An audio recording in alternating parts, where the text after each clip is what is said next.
كل واحد فينا جواه نسخة صغيرة، طفل واقف في ظهر حياتنا بيهمس.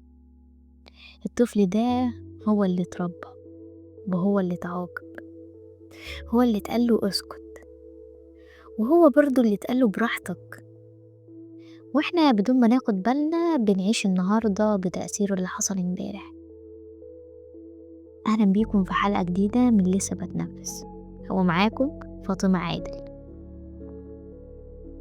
أنا من كام يوم كنت قاعدة كده لوحدي على سريري، ماسكة الكوباية اللي بتسخن الإيد وبفكر ليه لما حد من أهلي بيقولي كلمة صغيرة، كلمة عادية جدا ممكن تجرحني أوي، ليه ممكن أدخل في دوامة زعل مش على قد الكلمة؟ وليه بنخاف نقول اللي جوانا؟ ليه ساعات بنكون طيبين بزيادة أو عصبيين بزيادة أو حتى ساكتين بزيادة؟ وقلت لنفسي طب ما يمكن المشكلة مش في اللحظة، المشكلة إن اللحظة دي فيها شبه من حاجة قديمة. ومن هنا بصراحة جه موضوع الحلقة. تعال أحكي لكم على ليلى. هو اسم طبعا مستعار، بس قصتها حقيقية جدا وبتشبه قصص ناس كتير مننا. ليلى اتربت في بيت من بيوت الطبقة المتوسطة، لا فقيرة قوي ولا غنية قوي، بيت نظيف مرتب، الأكل جاهز والشياكة موجودة، لكن الجو كان دايما تقيل. مامتها ست قوية أو يمكن بتتظاهر بالقوة، وباباها راجل محترم بس مش بيعبر كتير، والبيت كله دايما فيه قانون واحد: محدش يزعل ماما. فكروا فيها كده، لما بيت يكون ماشي على مزاج شخص واحد والباقي كلهم بيتحولوا لمؤيدين ليه، زي فكرة طقم مسرحي كامل بيحاول يراضي المخرج. ليلى من وهي عندها 8 سنين فهمت ان الغلط خطر، مش خطر يعني عقاب بس، لأ، خطر يعني ماما تزعل، وخطر يعني بابا يسكت ويشد في نفسه، وخطر يعني البيت كله يقف. كبرت ليلى وهي بتسمع كلام كتير من خدي بالك من كلامك، عيب تعلي صوتك، احنا مش عايزين وجع دماغ، انت الكبيرة لازم تكوني عاقلة. كبرت وهي شايلة رخصة العقل قبل أوانها. تعرفوا اللي يحزن في الموضوع؟ إن الطفل اللي بيتقاله انت العاقل بيبقى بيمثل طول عمره. عمر 13 سنة أول مرة حاولت تعبر عن ضيقتها من مامتها قالت لها ما تتكلميش بالطريقة دي، انت فاهمة غلط، وتجاهلت مشاعرها تماما. ليلى وقفت ساكتة، ومن يومها اتعلمت درس مهم جدا: إن مشاعرها مش مهمة. في عمر 17 سنة كان عندها صاحبة مقربة جدا. في يوم اتخانقوا خناقة كبيرة جدا، والبنت قالت لها كلمة كسرت فيها حاجة: انتي بتخافي من المواجهة؟ ومن وقتها ليلى بدأت تفهم ان اللي اتعلمته في البيت بقى بيطلع بحياتها برا البيت. في عمر 22 سنة دخلت أول علاقة في حياتها، والمشكلة انها كانت بترضى بزيادة، أي كلمة جارحة خلاص عديها، اختفى يومين معلش، ما تعلمش كويس، بسيطة. لحد ما علاقتها دي خلتها تبص في المراية وتقول: أنا ليه مش قادرة أقول لأ؟ ليه بطبطب؟ ليه بخاف أزعل حد؟ ليه بفضل إن الزعل يبقى جوايا بدل ما يبقى برا؟ وهنا تحديدا بدأت القصة الحقيقية. احنا أوقات بنبص على حياتنا ونفكر: ليه أنا كده؟ ليه بتصرف بالطريقة دي؟ وليه بسكت؟ ليه بزعق وليه بعيط.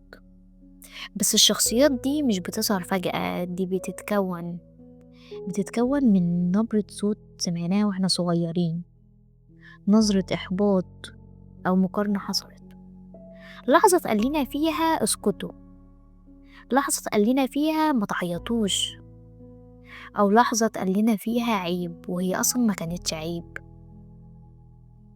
ليلى كانت دايما بتحاول تكسب رضا مامتها، وبعدين لما كبرت بقت بتحاول تكسب رضا كل الناس، لأن مخها اتبرمج على إن الحب رضا، والمشاعر بتساوي وجع، والكلام بيساوي مشكلة، وعلى إن المواجهة بتساوي عقاب. فبقت بتدور على العلاقات اللي فيها اختبار حب دائم. كل الناس بقت ماما بشكل أو بآخر، وكل مرة حد يزعل منها كانت بتحس إنها بنت 8 سنين واقفة في نص الشقة مستنية ماما تهدى. بصوا، أنا مؤمنة بحاجة، إن أخطر حد بيعطل حياتك هو نسختك القديمة اللي اتربت زمان. احنا ساعات بنعيش في أجساد كبيرة، بس جوانا طفل صغير بيسكت وبيصرخ. أوقات بنزعق واحنا مش عارفين بنزعق ليه، أوقات بنهرب ومش عارفين بنهرب من ايه، وأوقات تانية بنعيط رغم إن الموقف مش مستاهل، بس الجسم فاكر. الذاكرة مش دايما في العقل، ساعات في الإحساس. الكلمة الصغيرة اللي كانت بتتقال لنا زمان ممكن تكون لحد النهاردة صوت جوانا، زي اسكت، ما تتكلمش، مش مهم، انت غلط. بعدين نبص حوالينا دلوقتي ونقول أنا ليه مش عارف أخد حقي؟ ليه بنهار؟ وليه ببالغ؟ وليه بنطفي طول الوقت؟ وده ببساطة لأن اللي اتربى لسه عايش جواك. لما بتفتح موضوع مع أهلك ويحصل شد، لما تحس إنك مش مسموع، لما يترمي عليك اللوم بسهولة، أو لما يتقالك أنت حساس بزيادة، تفتكر إن المشكلة في الحساسية؟ لأ، المشكلة إنك اتربيت في بيت مش بيستقبل المشاعر، فكبرت وإنت بتظن إن مشاعرك زيادة. على فكرة، الأهل مش دايما وحشين، بس عندهم نفس الجروح اللي عندك، بس هي قديمة. أكتر لحظة غيرت ليلى كانت يوم ما وقفت قدام مامتها وقالت ماما أنا بزعل لما ترفضي كلامي. مامتها ردت بكلمة صغيرة جدا، انت حساسة بزيادة، بس الجملة دي كسرت فيها 100 حاجة. كأنها مش بس رفضت كلامها، ده رفضت إحساس طفولتها كله. ليلى رجعت بيتها اليوم ده، قعدت على الأرض وقعدت تعيط، مش عياط العواجيز، عياط الأطفال اللي بيطلع من القلب لحد الحنجرة على طول. عياط من اللي بيخليك تفتكر كل مرة اتبصلك فيها بنظرة ضيق، كل مرة سكت فيها، كل مرة حسيت انت مش كفاية. لكن للمرة الأولى فهمت ان اللي وجعها مش ماما ولا الكلمة ولا الزعل ولا الموقف، اللي وجعها البنت الصغيرة اللي جواها، اللي محدش سمعها وقتها. ومن اليوم ده قررت انها لازم تكون اول حد يسمع نفسها. ليلى بدأت تعمل حاجة بسيطة، كل موقف يوجعها كانت بتقف وتسأل نفسها ده رد فعل جديد ولا رد فعل قديم؟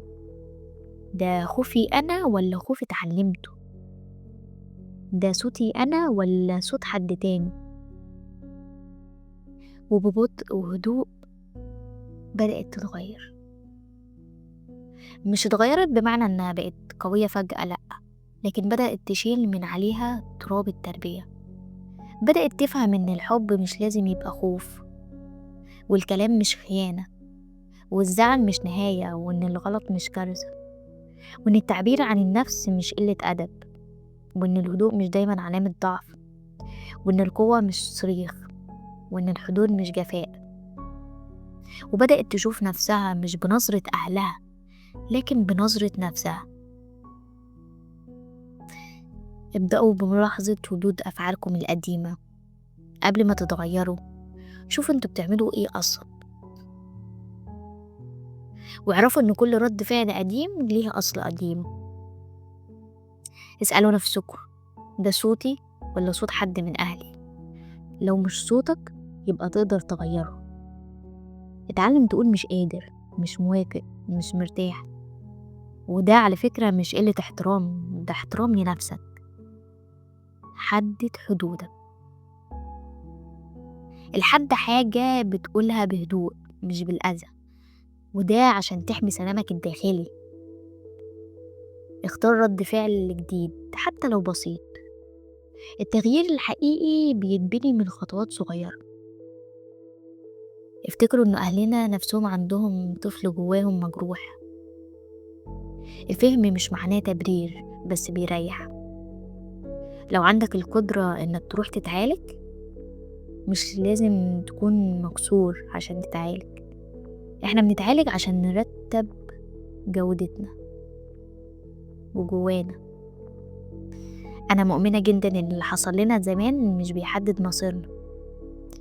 كلنا لسه نقدر نبدأ، حتى لو من نقطة صغيرة جدا.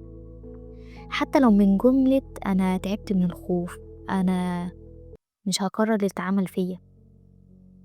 هقول لكم حاجة، احنا مش جيل ضعيف، احنا جيل واعي، وجيل بيسعى، وجيل بيقف قدام حاجات اتطبعت علينا بالعافية، وبيحاول يفكها واحدة واحدة.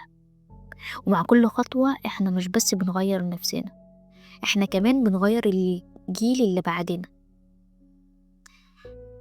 في الحلقة الجاية هنتكلم عن ازاي نصالح ونتصالح مع أهلنا من غير ما ننسى اللي حصل. هنتكلم بعمق، وهنتكلم عن الغضب، وعن الزعل اللي متخزن، عن الحدود، وعن الغفران. هو مش لازم نسميه غفران على فكرة، لأن في ناس مش مستعدة. هنتكلم عن السلام وإمتى نوصله وإمتى لأ.